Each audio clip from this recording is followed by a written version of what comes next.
Hi there. Glad to have you aboard, Dr. Schaefer. Aboard?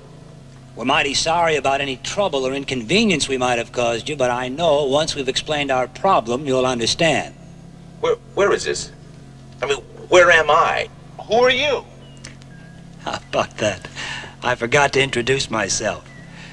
My name is Arlington Hughes. I'm president of TPC. DPC? The phone company. The phone company? Doctor, do you have any idea how much your phone company spends each year just on maintenance? No, I've never really thought about that. Well, I guess many people don't. But those billions of miles of wire and all those exchanges, why, just the maintenance on our thousands of offices and buildings. And that's not even to mention our rolling stock, the cars and trucks, the airplanes and satellites, and then all those fine people who are actually on the payroll to take care of all that. Now, wouldn't it be just grand if we could get rid of all that old-fashioned hardware? What's this all about? And there's another thing that's going to come as a surprise to you. There are quite a few people who actually dislike the phone company. Why have you kidnapped me? And because of this irrational dislike of their own publicly owned company, they often don't pay their bills and sometimes even damage the equipment. Would you look over here, Doctor? Now, to look at that hand, you'd never dream you were also looking at a miracle in modern communications, would you? Well, sir, let's take a closer look. Thanks to the science of microelectronics, you are looking at a complete telephonic receiver and transmitter. We call it the cerebrum communicator, or the CC for short. This dandy little device can actually perform every function of the old-fashioned telephone and more. And it does it without any costly maintenance. Without telephone poles, without wires, without exchanges, without anything, in fact, except another CC in another location. Now you're probably wondering, why have we made it so small? Because it will be in and powered by your own brain. Fantastic? Well, not quite, no. We merely inject the CC into that part of the bloodstream which leads directly to the brain. Technically speaking, for you doctors, we inject the CC into the internal carotid artery.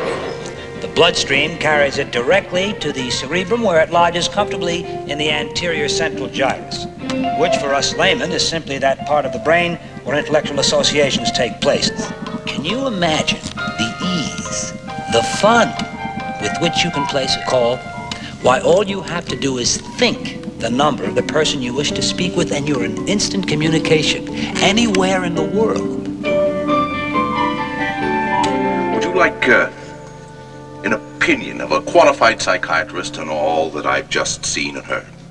Yes, sir, I sure would, sir. We're always interested in the opinions of qualified people. I mean, after all, it's your phone company, too.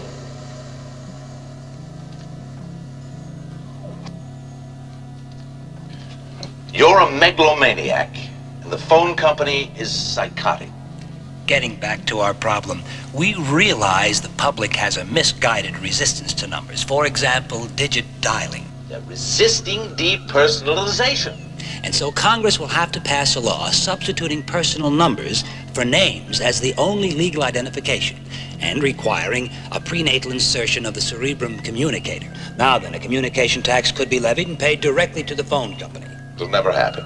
Well, it could happen, you see, if the President of the United States were to use the power of his office to help us mold public opinion and get that legislation.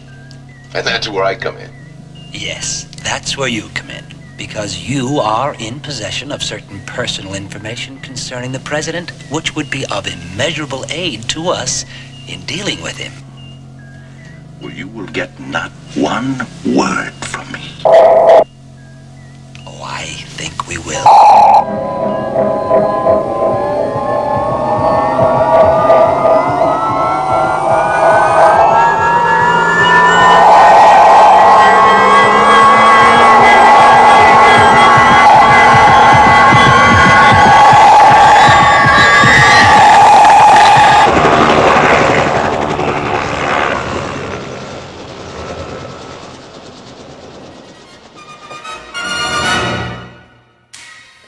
Fortunately for all of us, the President of the United States had another analyst on staff, one that was savvy about telecommunications, and whom the President trusted completely. After Dr. Schaefer's run-in with the phone company, this telecommunications analyst, Andrew Seybold, was able to convince the president that the phone company's idea was invasive, not practical, and was in violation of many antitrust laws and FCC rules and regulations. Mr. Seybold also pointed out to the president that what the public really needed were many different phone companies all providing wireless communication services. Competition would be better for the consumers, and they would all be able to keep their own birth-given names and not have to be known only by their phone numbers. Only now can this story really be told, because now after 40 years, Andrew Seybold's non-disclosure agreement with the government expired.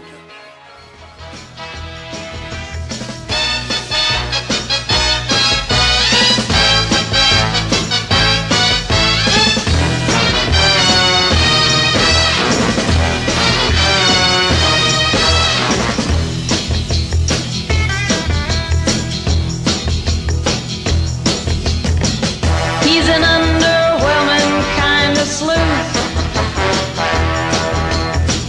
He thinks James Bond's some kind of suit. He's father back then and also ran, but he's the last of the secret agents and he's my man.